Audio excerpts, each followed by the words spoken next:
Hi, Professor Khariton. How are you?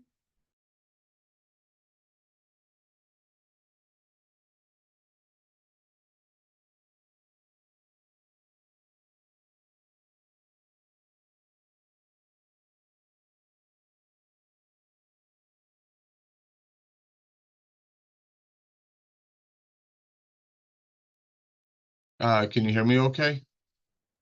Yeah, I can hear you fine. Can you hear Um, me all right? yeah, let me just share screen.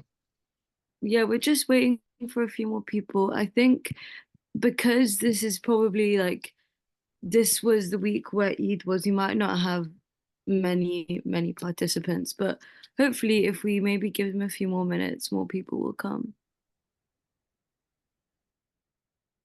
All right, that's fine.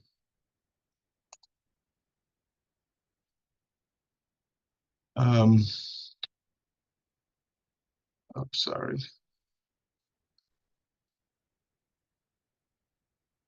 All right, and you just see my screen with cardiac trauma. Is Yeah, I that can see correct? your screen okay. All right. You let me know when you guys are gonna get started. Great.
I think, yeah, if we just wait for 5 more minutes, we're just sending out the link a bit more, so we should get more people. Okay.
So, Professor Khariton, would you want to start now? And as it goes on, I'll just keep on adding people. Shall we do it like that? Sure. Great. Thank you so much. So, yes, take it away. Thank you so much for taking your time and doing this for us today. All right. Good morning, everybody. I'm Dr. Khariton. I'm one of the trauma surgeons. I work for Cornell Medical Center, part of Cornell Weill. And today we're going to talk about trauma, cardiac trauma specifically. So I have no disclosures. I hope there's enough people to start with a case. Let's see if anybody will answer these questions. So 24-year-old male presents with a shrapnel wound to the left chest. He's able to speak, but appears short of breath. He's saturating at 88% on room air, and he's tachypnic. His heart rate is 135, blood pressure is 100/80. His GCS is 14. There's a penetrating wound seen just below and medial to the left nipple. How would y'all proceed?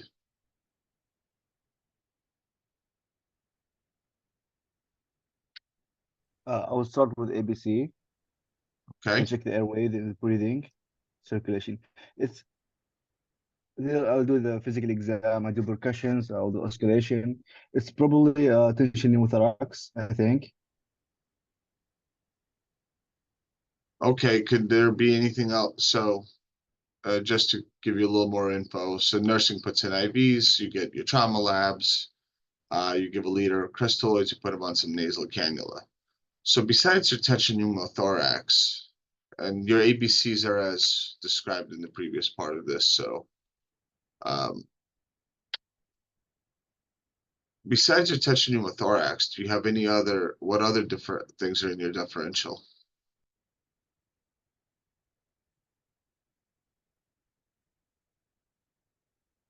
And I'll give you that the breath sounds are present bilateral. There's no,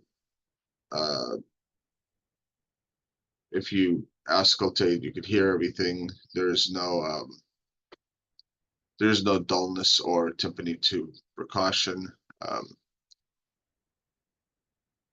But you do notice a little bit of jugular venous distension.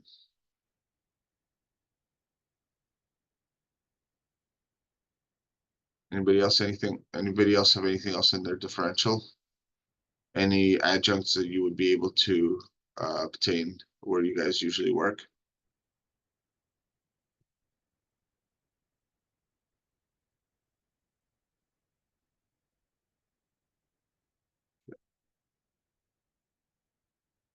All right. No takers. So you get a chest x-ray and you find there's no pneumo or hemothorax. However, there's a single metallic object that is superimposed over the cardiac silhouette. If you were able to get a fast or an ultrasound of the heart, you see fluid around the heart.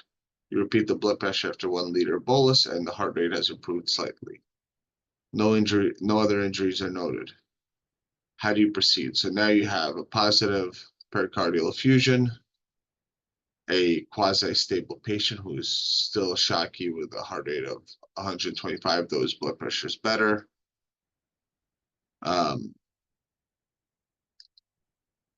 What would be your next step based on the available, based on what you guys usually have available as far as diagnostics and intervention options?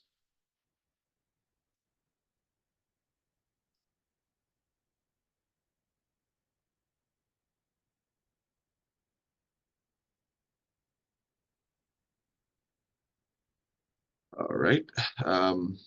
So what I would recommend in this case is I'm concerned for cardiac injury with pericardial tamponade.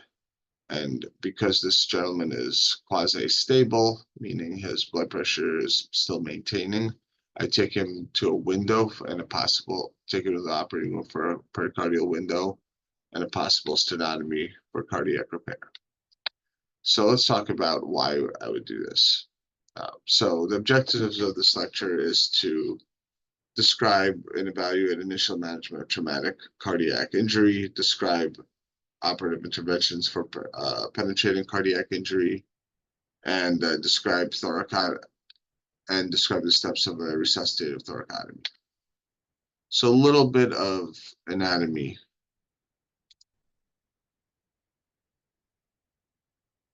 So the important thing, so there's a concept called the cardiac box. The cardiac box is basically, the cardiac box is defined as the space between the nipples and laterally and from the costal margin up to the clavicles all the way out to the midclavicular line. The importance of the cardiac box is penetrating injury within this area puts you at risk for injuries to the heart and major vascular structures of the thorax. And you also have to remember that the heart can be reached not only anteriorly, but also posteriorly. So there's a posterior version of this, which is defined by the top of the scapula, laterally medial to the scapula, and inferiorly above the costal margins. So anytime we see injuries within the cardiac box, your suspicion for a cardiac injury has to be heightened. It has to be high up in your differential diagnosis as something you have to rule out very early, as this is going to be one of your potentially life-threatening complications of these injuries. Now, penetrating trauma outside the box does not rule out an injury to the heart.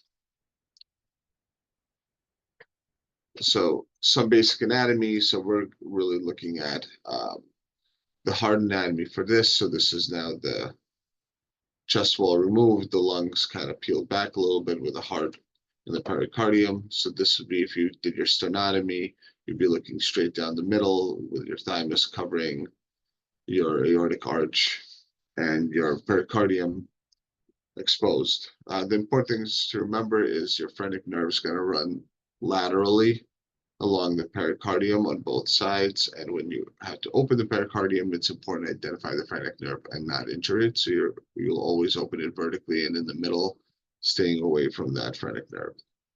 Now this is with the pericardium open on a live person. When you see the heart in the operating room, you have to remember that what we see anteriorly is mostly the right ventricle, which is going to be from all this, if you could see my cursor.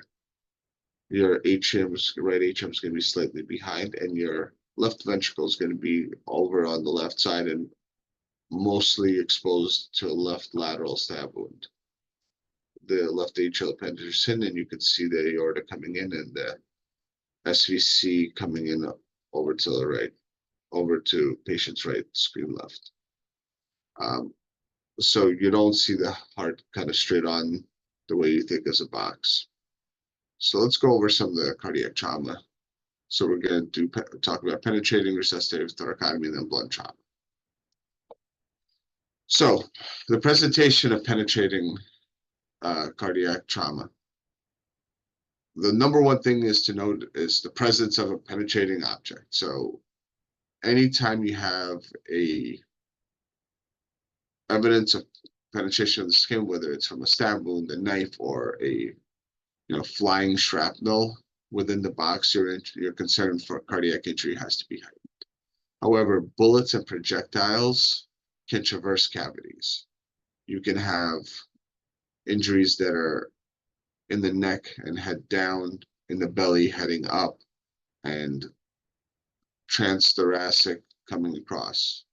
Anytime you deal with projectiles and especially bullets, you have to worry about multiple injuries, just like bullet wounds anywhere else. You have to count your holes. So if you have a hole on one side of the heart with a gunshot wound, you have to assume that there's going to be a hole somewhere else, unless there's a skiving injury. So just because the wound is outside the box, it doesn't mean there's no injury. And especially with penetrating and ballistics, you have to keep your level of suspicion high until you can rule it out.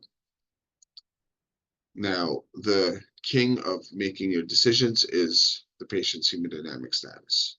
Hemodynamic instability will push you to do more aggressive and early interventions, whereas stability allows you time for less aggressive action. Clinically, the presentation of cardiac trauma is usually tamponade. People who are exsanguinating from the heart will not make it to the hospital alive, so you will not see that patient. Patients who have heart injuries will generally present with some form of tamponade. General common clinical findings for tamponade, in addition to hemodynamic instability, is Beck's triad. This is hypotension with narrow pulse pressures, muffled heart sounds, and jugular venous distension. Kussmaul's sign is seeing paradoxical rise in the jugular venous distension on inspiration, which basically means when you inspire, you have return of blood to the thoracic cavity, which is usually when your heart fills.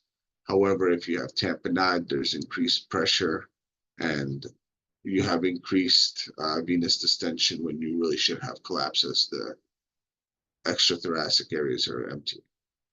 You could also have pulsus paradoxus, pardon the spelling error. And pulsus paradoxus is a 10 millimeter mercury drop in systolic blood pressure during inspiration. This is seen with cardiac tamponade. And what this has to do with is there's fluid in the pericardial sac, which prevents distension of the right atrium out into the pericardium. And during inspiration, this is when you have increased blood return to the thoracic cavity due to the negative pressure. And in general, this would be the time that the right ventricle would fill. In this case, in tamponade, as the right ventricle fills, it cannot extend outward, so it extends, so the intra-atrial septum will bow out into the left atrium and into the left ventricle, causing decreased output from the left side, causing a drop in systolic blood pressure, reflecting less filling of the left side due to overdistension and bowing of the septum towards the left. This is a sign of tamponade. So the mainstay of diagnosis in the modern age is ultrasonography. We used to rely on all these clinical symptoms, but with the availability of ultrasonography, this makes it much simpler. So for the ultrasonography finding is positive fluid around the heart. This is going to be part of your focused assessment for the sonography of trauma. And this is one of your main windows. This is your pericardial window. And as you can see in the ultrasound attached, you will see fluid surrounding the heart. If you could see in the cursor, this is fluid anterior and this is fluid posterior to the heart. Presence of fluid indicates a pericardial effusion. In the setting of penetrating trauma, this should be assumed to be blood. There are a couple of things that can give you a false negative ultrasound. And those things are hemo and pneumothorax. If there's an injury to the pericardium and an injury that also has a violation of the pleura, you could have decompression of the of blood from the pericardium into the chest, creating a hemothorax, giving you a false negative finding on your pericardial window.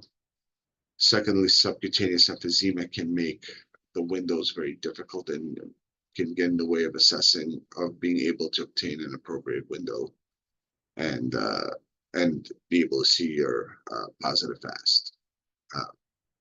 So they're user dependent, and because ultrasonography is dependent on users' abilities, there's also some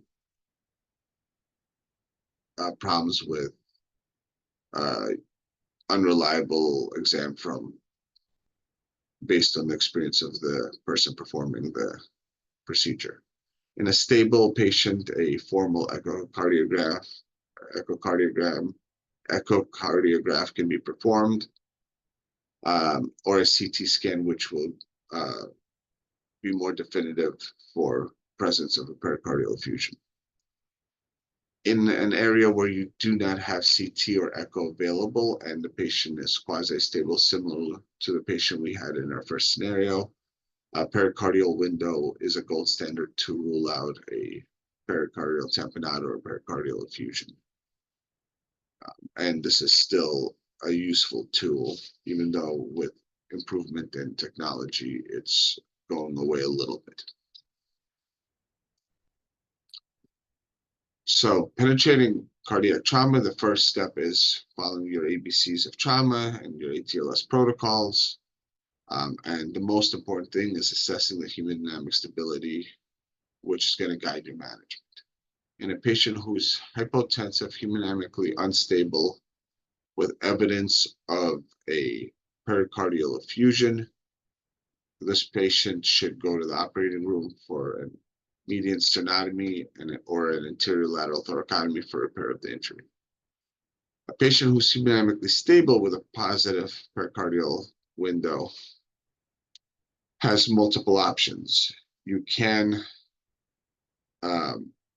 you have a little bit more time, you can obtain other imaging, but in general, a stable patient with a penetrating wound and positive FAST should go to the operating room as well.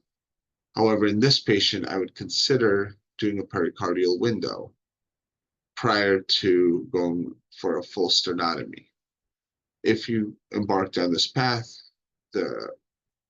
you should have all sternotomy and thoracotomy equipment available to be able to quickly convert to a sternotomy and to be able to treat active bleeding if there's some present after the tamponade has been opened.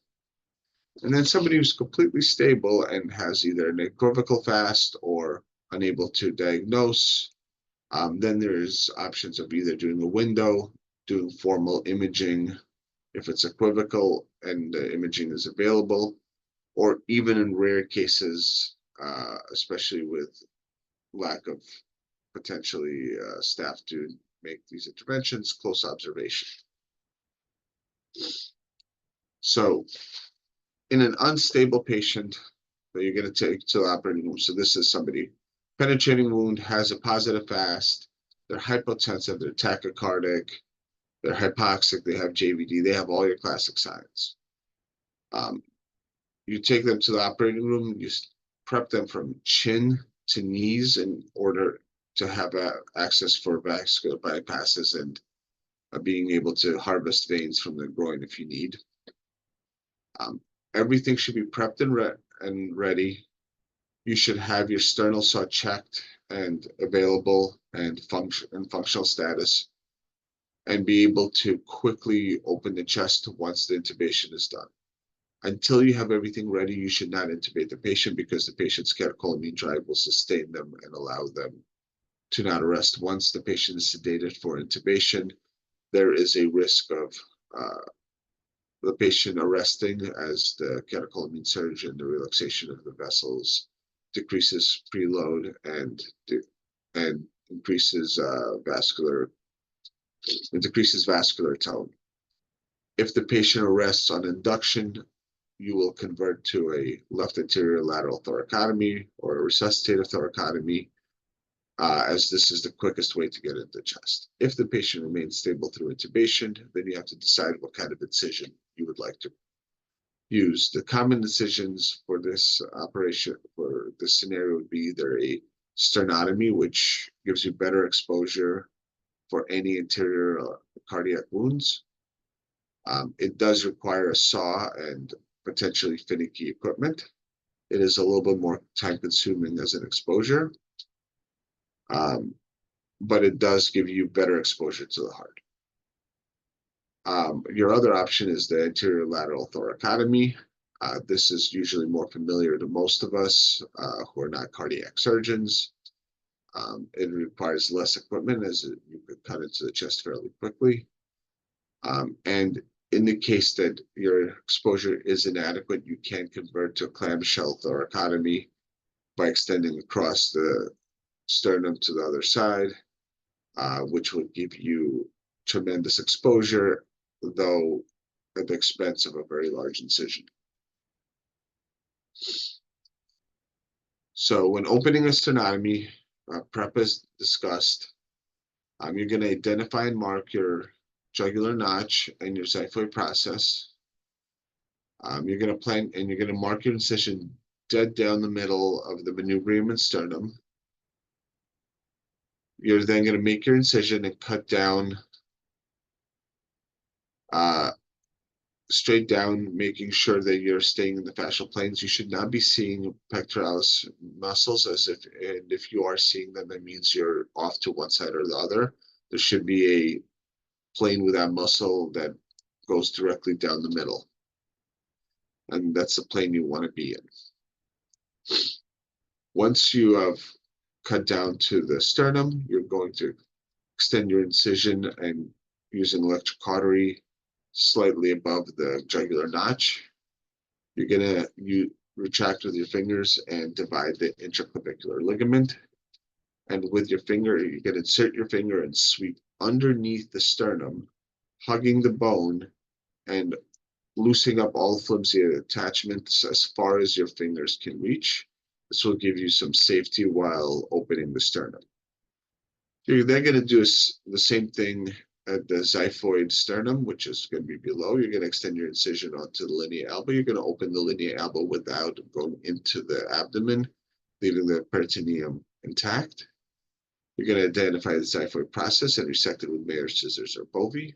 Once you've removed the xiphoid, you're going to sweep your finger underneath the sternum from below and free up as high up as you can, keeping your finger on the underside of the sternum. Once you've freed up as much as you can, you're going to proceed to opening the chest. You're going to char the midline of the sternum with a Bovie to mark your that straight line down the middle. It is very important to be in the middle of your sternal incision to prevent wound complications postoperatively. You're going to ask your anesthesiologist to hold respiration. You're going to divide the sternum using either a oscillating saw, like this one pictured here, or if you don't have that equipment available, the basic tool is this Lepsky knife and the hammer, which is a lot more cumbersome and labor intensive to use. For most righty surgeons, you'll go from inferior to superior if you're standing on the patient's right side, as the primary operating surgeon should be. If you're a lefty, you're going to go from superior, inferior, and you're going to try to, especially using the oscillating saw, to do this in one motion. Otherwise, your saw will get stuck. Once you're open, you're going to put in your finiscetto and you're going to spread. You're going to see the pericardium, which you're going to open, identifying so you're going to see a pericardium and you're going to see if there's tamponade. You should see some blood underneath it, which will give away that the tamponade exists. You're going to open your pericardium between clamps, making sure to identify the phrenic nerve laterally. And this is going to allow you to expose your heart and evacuate it into your field. The easiest injuries to repair are penetrating knife wounds because they tend to be less destructive. You have to look out for your coronaries and try to identify them before you proceed with the repair. So initially, if you see a bleeding hole, you put your finger on it to stop the hemorrhage. Look for where your coronaries are. If your injury is across muscle, away from the coronaries, it is reasonable to repair it at a figure 8 with figure 8 sutures like this right upper corner picture.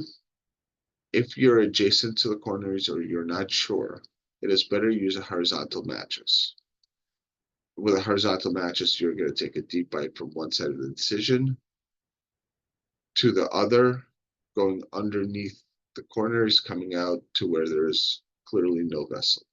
Then you're going to turn your stitch around, or if you have a double-sided needle, take your other needle and take a second stitch coming across. And then you're going to tie. This will exclude ligating any surface vessel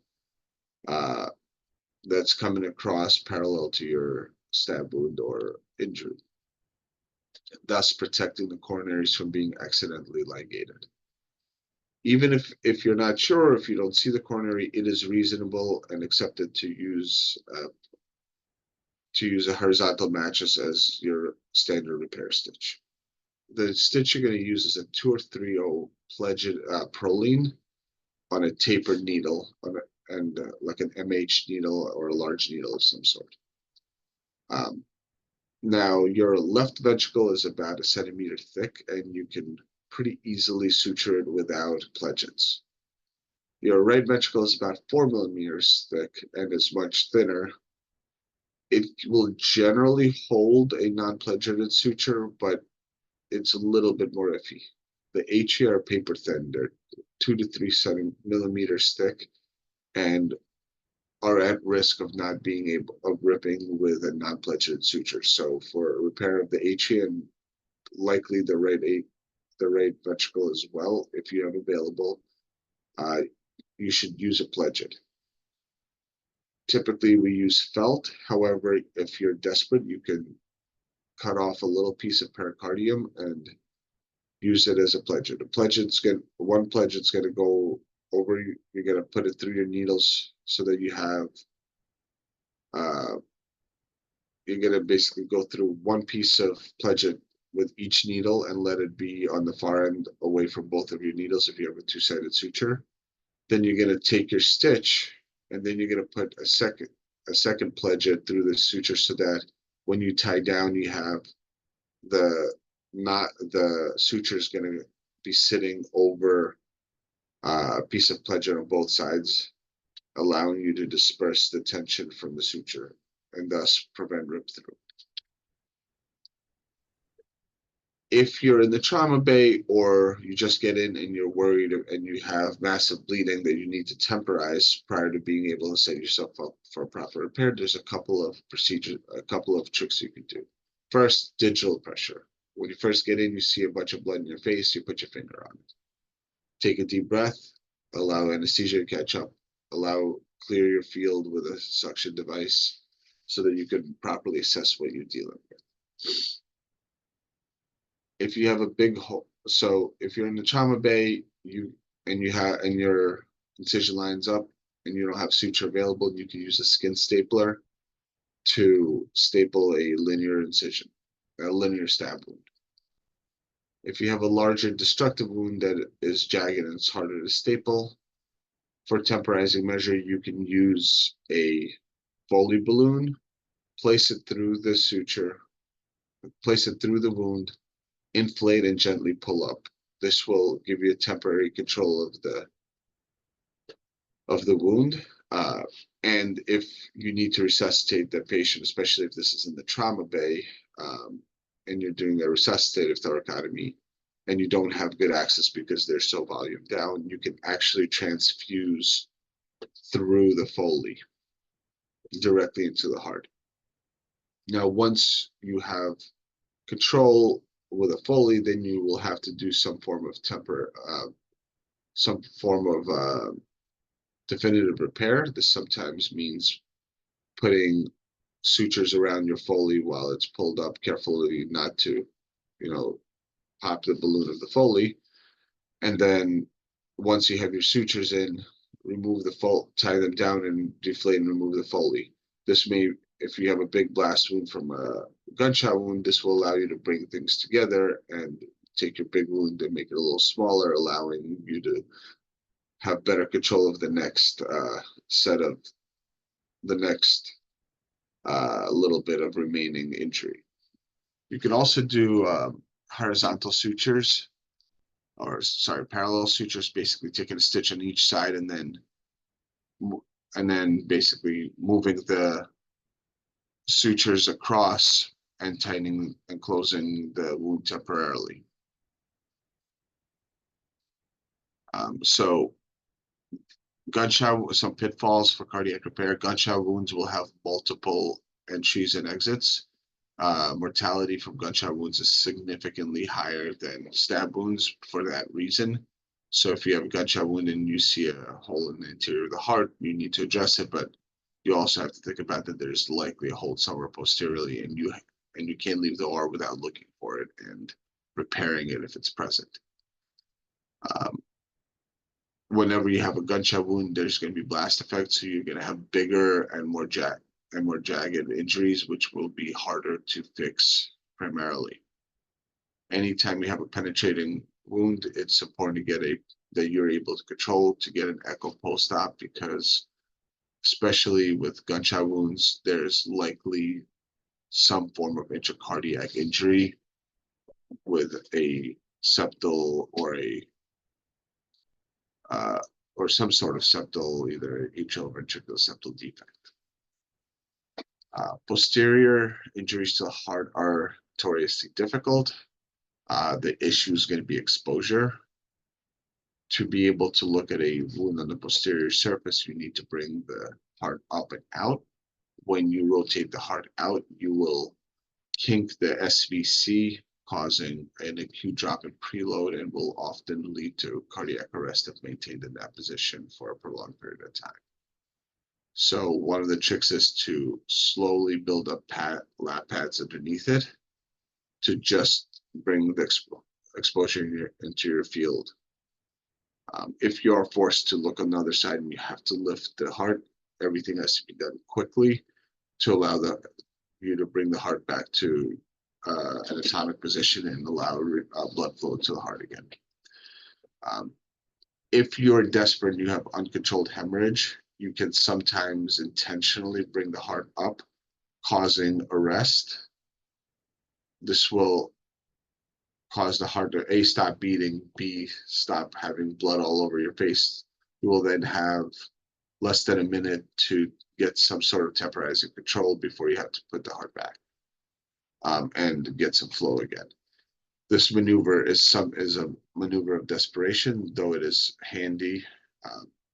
However, once the patient's in arrest, especially if they're critically ill with a warm heart, it may be hard to restart the heart, and this may require you to shock them back into rhythm using open heart paddles, usually 4 to 8 joules of electricity. Any coronary injury is going to be problematic. Distal injuries can be ligated, but you have to monitor for arrhythmias. Proximal injuries need to be repaired, and this requires expertise and often bypass. So sternal closure. So before you close, you can optionally reapproximate the pericardium. I generally don't reapproximate the pericardium. However, it's reasonable to do so. If you do choose to do that, leave the inferior portion open so that if there's reaccumulation of blood, it has somewhere to go and you don't have recurrent tamponade. Make sure you obtain adequate hemostasis. Obviously check the hemostasis of your repair site. You're going to use bone wax and cautery to the sternum, which is going to be hypervascular. And when you remove your retractor, it is very important to check for bleeding from the mammaries, which can often be injured by a retractor with a sternotomy and will be divided with your left anterior thoracotomy. And if you did a left anterior thoracotomy, you have to identify the mammaries and divide them and ligate them because they will cause major bleeding. They'll bring you back to the operating room. Leave a pericardial drain. This could be a small bore chest tube put to water seal, or it can be a Blake drain or any other kind of closed suction drain. The chest is closed with heavy steel wires.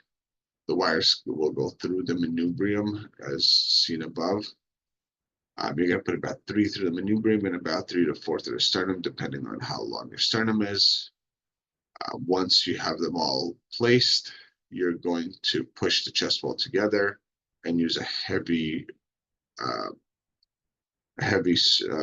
needle driver to twist the metal ties together, keeping the chest approximated. Once they're twisted, you will bend them over and clip the access steel wire.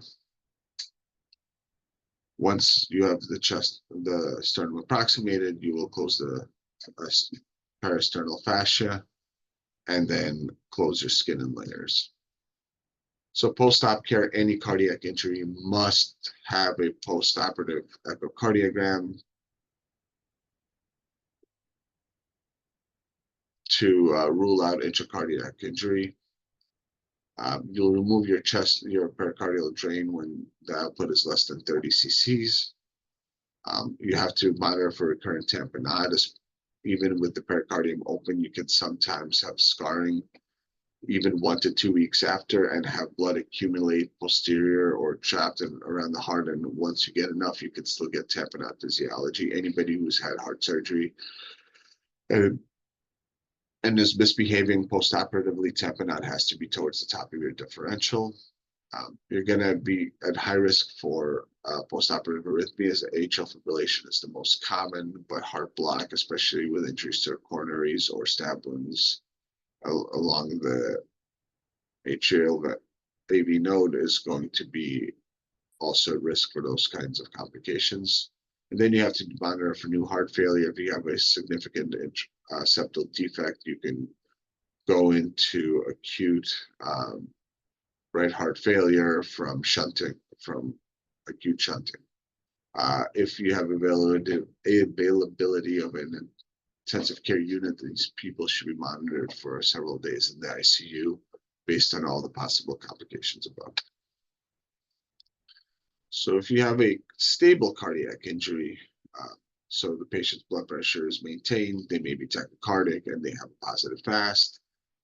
This is the patient, and say you don't have available CT scan and you don't have or you have a equivocal, so you have a penetrating wound to the heart, you're suspicious there might be a heart injury and you don't have ultrasound or CT scan available, or if you have a ultrasound that's equivocal and significantly elevated concern for cardiac injury, these are the people that you will consider performing a pericardial window. Whenever you take somebody with concern for a possible injury for a pericardial window, you have to have all your sternotomy and thoracotomy stuff available to you, because if you open the heart and you unleash massive bleeding, you need to be able to gain adequate exposure to control it quickly.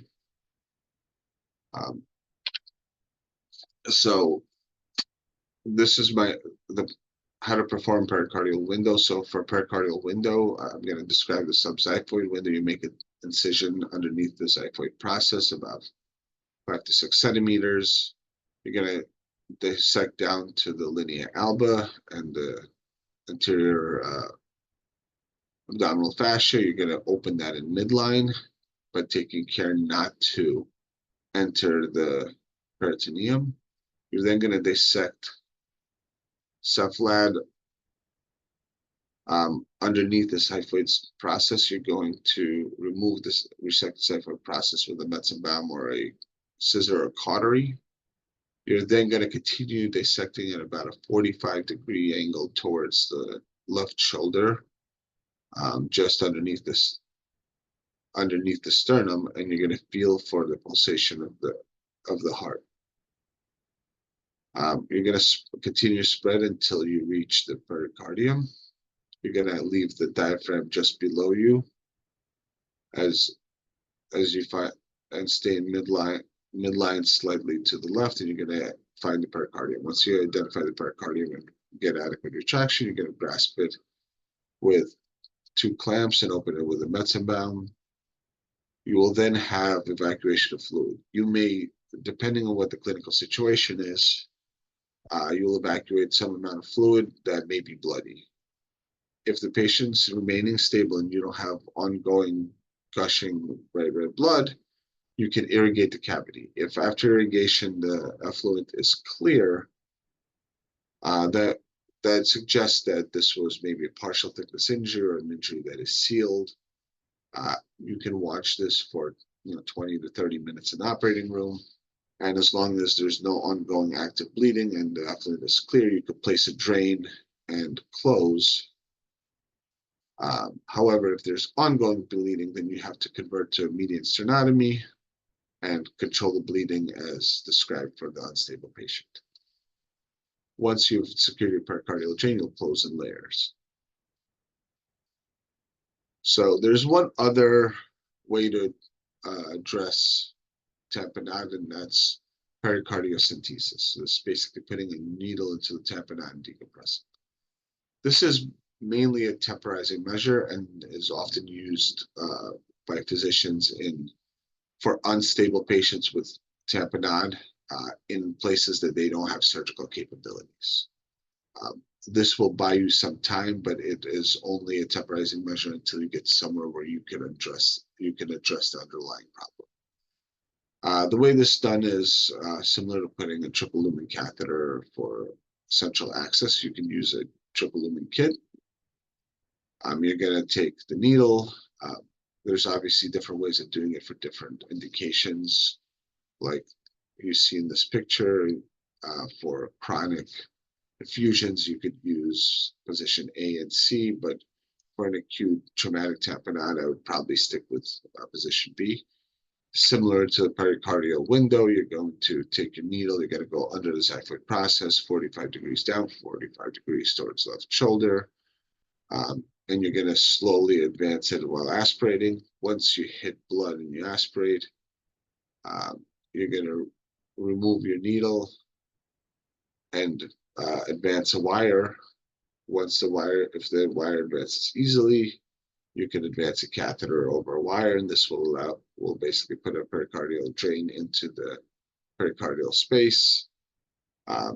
This will allow you to intermittently decompress and reaccumulating tamponade while you make arrangements for more definitive care.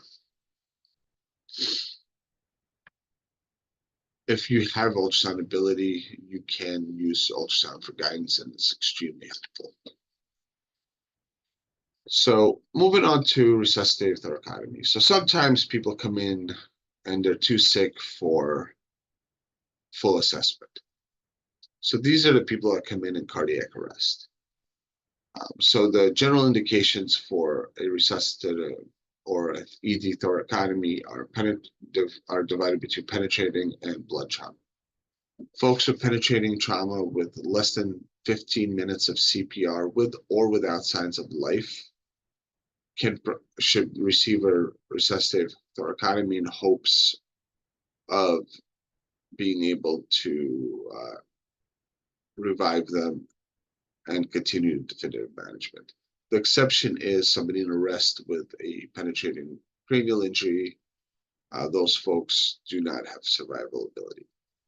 Penetrating trauma in itself can be sort of divided into different categories. Thoracic trauma with signs of life has actually a reasonable chance of being able to salvage that patient. Without signs of life, your ability to salvage a person in arrest is less. As you get to extrathoracic injuries, your chance of survival are also lower, especially without signs of life. A couple of other caveats just to consider.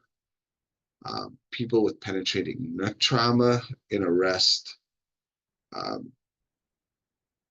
though you can open their chest and attempt to cross-cut the aorta, as we'll talk about later, in order to increase perfusion to the heart and brain and try to revive them.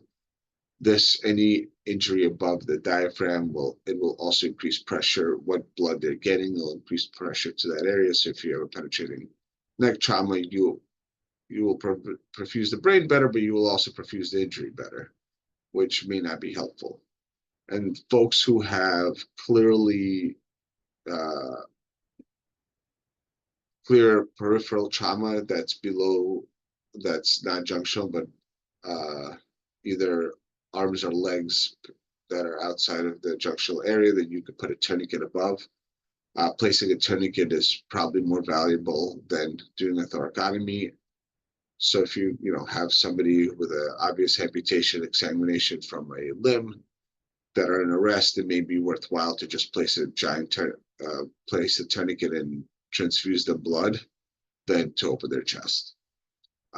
Because for extrathoracic trauma, the point of the thoracotomy is basically to clamp the aorta to turn off the injury, blood to the injury, or while also perfusing the brain and heart to allow neurologic and cardiac survival. For blood trauma, the outcomes tend to be dismal. Cardiac arrest that was witnessed less than 5 minutes of CPR and signs of life are the only people who should be getting a thoracotomy. If the patient has arrest but has no signs of life, the thoracotomy will be futile. The chance of survival is going to be in the tenths of percent. So what are signs of life? It's a detectable blood pressure, respiratory motor effort, cardiac electrical activity, or pupillary activity. So if you don't have those and you've had a blunt arrest for 5 minutes or more, you should not have a thoracotomy. So resuscitative thoracotomy, otherwise known as an emergency room thoracotomy. So you take the patient's left arm, you put it above their head with their palm underneath their head. This will allow you a lot more space to work. The incision is a 4th and 5th intercostal space from sternum to the posterior axillary line. This incision will curve up as you go lateral into the armpit. The landmark in males is going to be the nipple. The landmark in females is going to be the inframammary fold.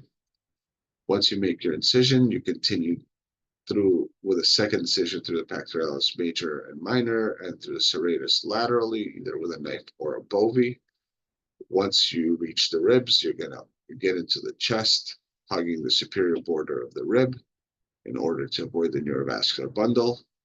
When you're doing this, if you can, you'll ask them to hold respiration so that you don't have the lung come up into your field and you don't injure the lung. Once you get into the chest, then use a Metz or a Mayo to extend your incision in the intercostal space and place a Finicetta retractor in order to have exposure. Place the Finicetta retractor in the way that's pictured, that's correctly pictured in this demonstration, with the post that allows you to spread being lateral, so that if you need to extend your thoracotomy to clamshell across midline, this thing is not in your way. Crank it open slowly in order to not break the ribs into smithereens. So the first step, once you've opened the chest, is to assess for tamponade, especially with a thoracic injury. So you will see your heart within the pericardium. It will not be fully exposed unless, because it's partially behind the sternum. You will see the left phrenic nerve, and you have to identify and make sure you make your incision vertically and medial of that phrenic nerve. You will usually be able to tell if there's tamponade quite easily, because you will see blood through the pericardium. If there's tamponade, you open the chest. You open the pericardium as described, extend your incision superiorly inferior, and evacuate the heart and drain the pericardium. Look at the heart and assess for any cardiac injury. If the cardiac injury is noted and can be repaired through your incision, go ahead and repair it. If there's not adequate exposure, because maybe it's over on the right side and you're not able to reach it to properly suture, hold digital control for the bleeding and extend your incision across the midline using a Lepsky knife to divide the sternum, and then do a mirror incision across the right side, usually 1 rib space above, in order to give you better access to the lungs.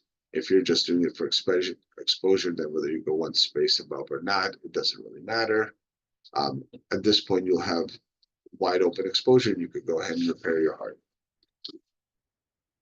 The repair techniques are the same as described for the sternotomy. The second, or sometimes first step, is cross-clamping the aorta. So if you get, I'm sorry, let me just go back 1 thing.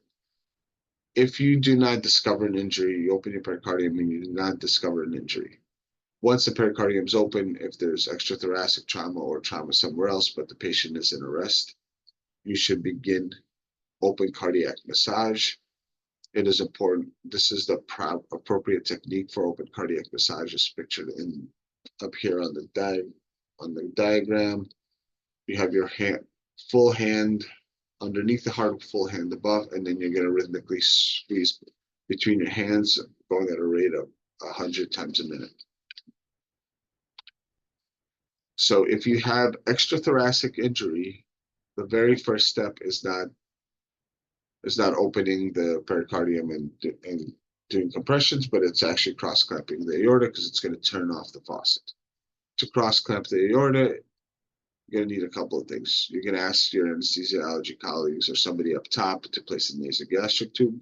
While that's happening, you need to mobilize the inferior pulmonary ligament, and a lot of people, it is very loose and flimsy, and you'll just be able to flip the lung up. However, if it's stuck, you need to carefully mobilize it, making sure not to go too far, because the very bottom of the inferior pulmonary ligament is the hilar vessels of the lungs, but you want to get enough of it loosened so that you can bring the inferior portion of the lung up and out of your way. Once you've done that, you evacuate the hemothorax, make sure that your bleeding is not from your chest, but if it's an extrathoracic injury, it should not be. You'll follow along, you'll bring your hand along the posterior rib cage until you feel the vertebra.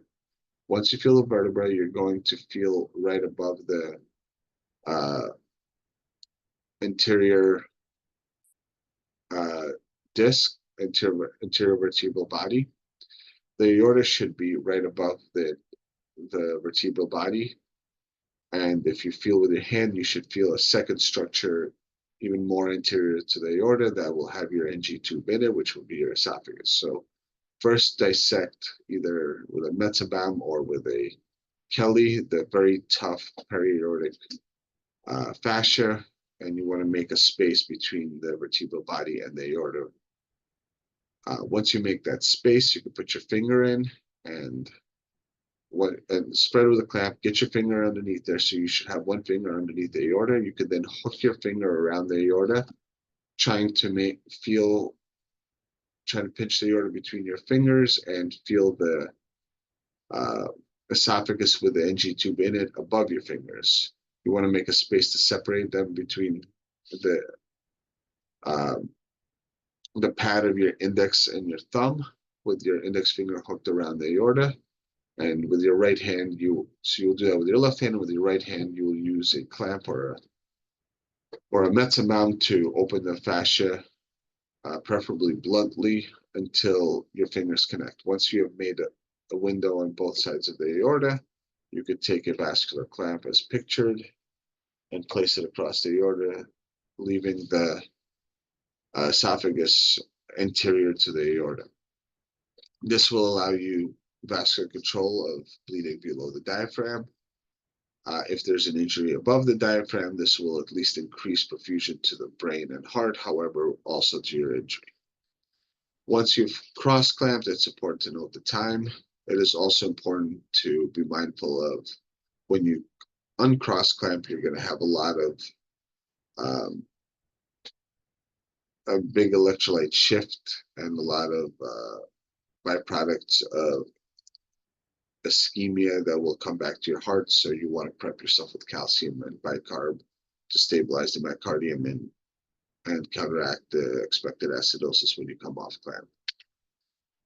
So the third thing you could do to help resuscitate a patient is deal with major thoracic vascular injuries. So this could be step 3. Sometimes it's step 2, depending on whether you suspect a thoracic injury. So when you open your pericardium, when you open your chest and you assess your pericardium, if you think there's a thoracic injury, you will know because there's a massive hemothorax present, or you have maybe multiple holes on the right side of the chest.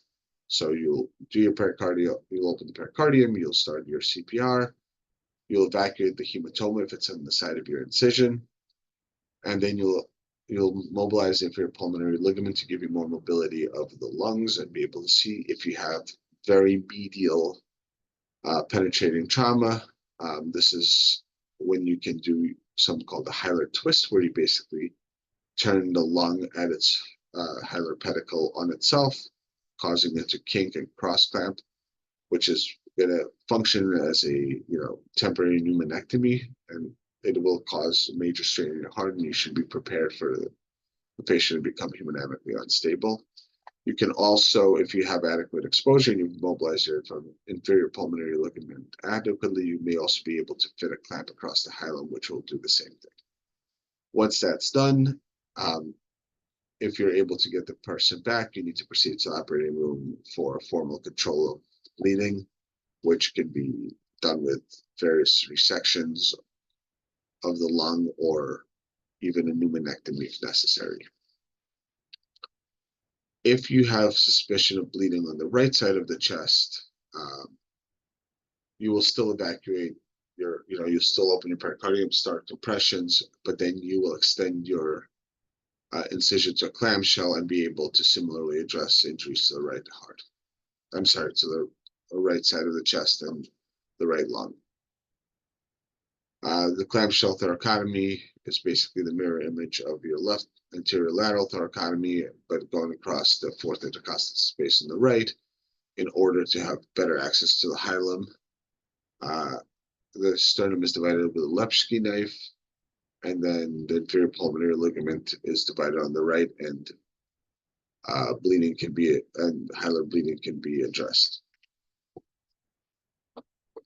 Once you have control, anytime you come across the anterior chest for a thoracotomy, you're going to divide the internal mammary artery, which needs to be ligated.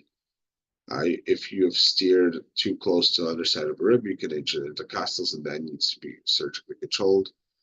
When you're ready to close, you're going to place a chest tube, and then you're going to use large interrupted suture around the rib above and rib below in a figure 8 or interrupted manner. You could use number 1 vicryl. At the bottom is also a good suture. You're looking for something heavy and braided in order to reapproximate the lungs. Then reapproximate the muscle layers and close skin as usual.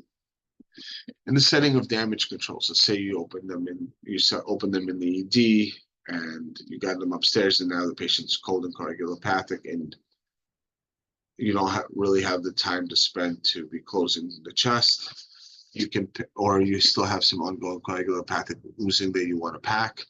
You can pack the chest with lap pads, take the rings off, so you know that they're intentionally left behind. And then you could either close it with Ioban, which is kind of a sticky coverall, or you could even whip stitch the skin shut with a large running baseball stitch, and then come back and reopen it for formal closure when the patient is adequately resuscitated.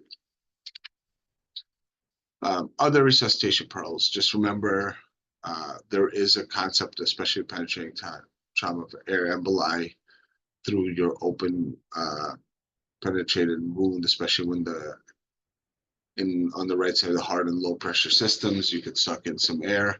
If the patient is acutely arrested, you can look at the ventricle and see if you can see bubbles of air through it, which can be aspirated. For that, the patient needs to be put in Trendelenburg and at least tilted somewhat right side up.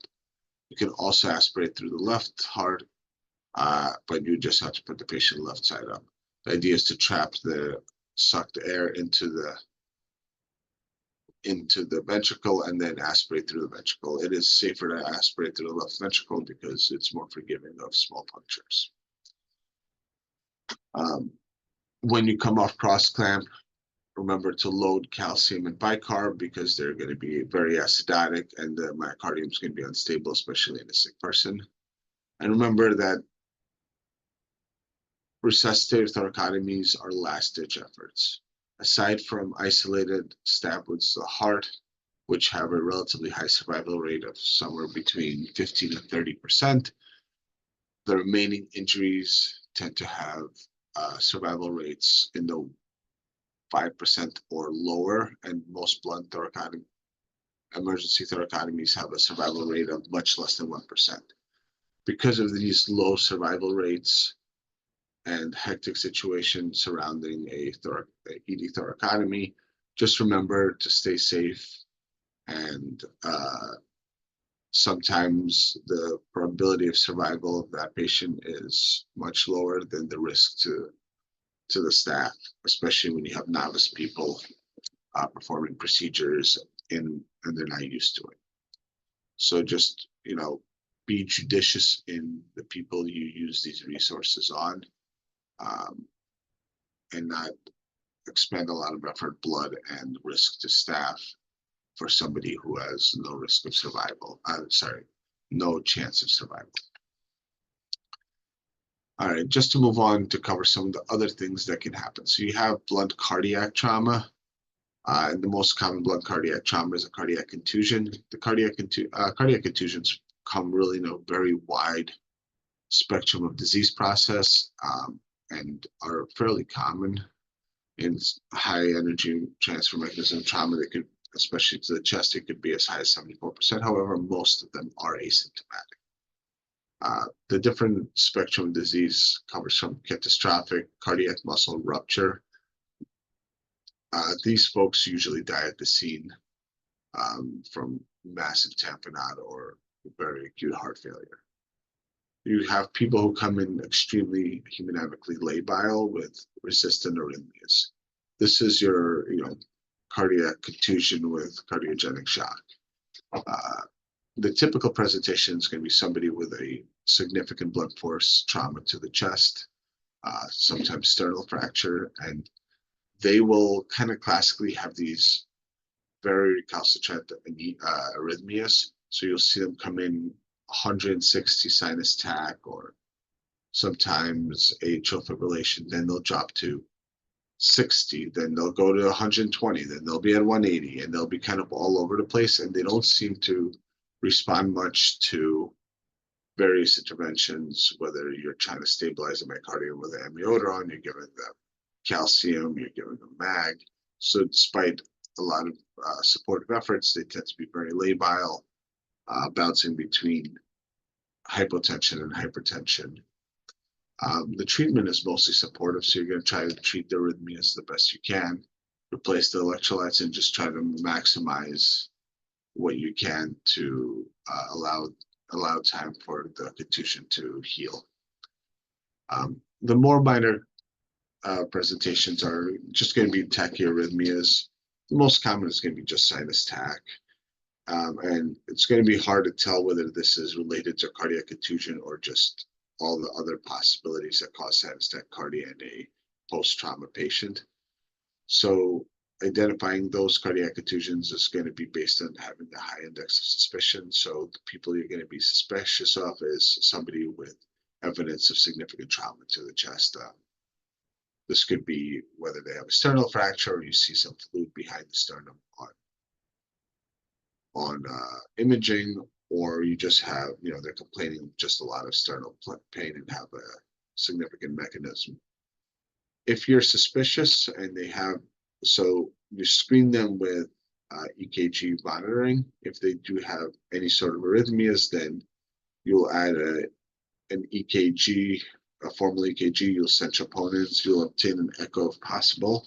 And these people need to be monitored in telemetry or in an ICU to monitor for arrhythmias that can decompress to malignant, that can degrade to a malignant arrhythmia and cause arrest secondary to arrhythmia. So that's sort of what you're monitoring for. You just need to be able to pick up a lethal arrhythmia and be able to treat it. And the management is all supportive care in treating the arrhythmias as they appear. So blunt cardiac injuries, so miscellaneous things. So you can have tamponade for blunt injuries. The common one is avulsion of the SVC from the atrial junction, causing back bleeding into the pericardial sac and tamponade. This is usually a shearing deceleration force injury. You can have cardiac rupture, which is blunt cardiac injury, but usually not survivable. And then other odd and silly things that you could sometimes see is pneumopericardium, which usually results from significant trauma causing blood to burst and rupture and sneak its way into the pericardium. You could treat less similar to a tamponade scenario. If this is seen and the patient's symptomatic, you could perform a window. If they're asymptomatic, you can manage it. You can monitor them in a monitored setting. So I see there's a bunch more people on now. You guys ready for a case? Anybody still awake?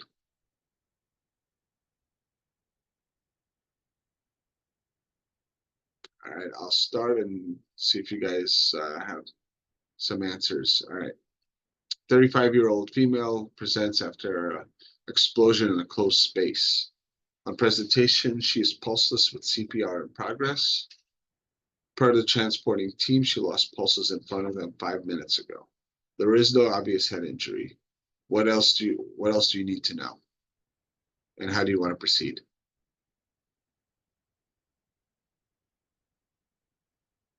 Any signs of life? All right, that's the perfect question. So she has PEA with an organized rhythm at sinus at 60 beats per minute, though there is no palpable pulses, and she has reactive pupils. Now what? I'll do open thoracotomy because she has Uh, signs of life. Awesome. So you do your thoracotomy. You get IV access. They intubate the patient while they put the NG tube in. So you do your thoracotomy, do left anterior lateral. Where you find this cardiac tamponade, and you decompress that, and you get some cardiac activity.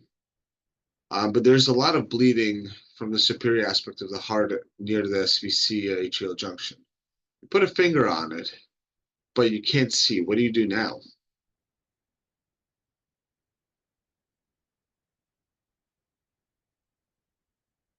Cross clamping, maybe. I can hear you. Can you repeat that? Clamp the aorta. Okay. So you clamp the aorta and your bleeding's worse.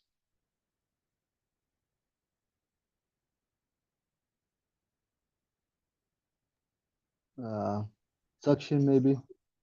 Okay, you're suctioning, so you can identify that it's bleeding from the atrium where the SVC comes in. But with your current incision, you're having a hard time actually seeing where exactly it's coming from. Almost sounds like a visualization problem.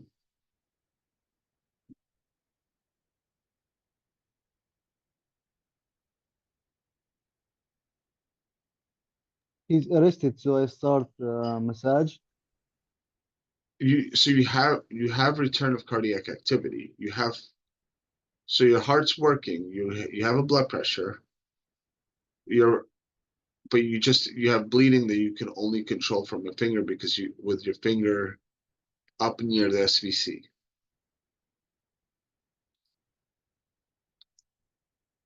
So I guess what I'm getting at is if you're in a situation where you don't have adequate exposure with an anterior lateral thoracotomy, and you have to get control of bleeding because it's hard to transfer the person anywhere if they still have an active bleeding from around the heart. So the next step would be to convert to a clamshell thoracotomy. So you want to extend across midline so that you could completely lift the sternum off and be able to see the right side of the heart a lot better and have better visualization. Does that make sense? Yes, thank you. So, and that's what we would have done in this case. You then are able to identify an avulsion of the SVC from the atrial junction, which is actually not, none of these are common injuries. But if you're going to get a blunt tamponade, this is probably one of the common places that you'll get it from. Common amongst the uncommon. And you can repair it. It's usually the anterior wall because it's just sheared off, and you basically just run a 3-0-proline, and usually are able to repair it. You could probably even do it in the trauma bay. You would then, once you have bleeding control, you'd bring them upstairs, wash them out, and get everything cleaned up, and you could close. All right. So this is my basic overview. I wanted to leave a little bit of time for you guys to ask questions. I'm not sure what kind of what your practice patterns are and what I could help talk about to, give you a little more knowledge to treat the things that are actually in front of you.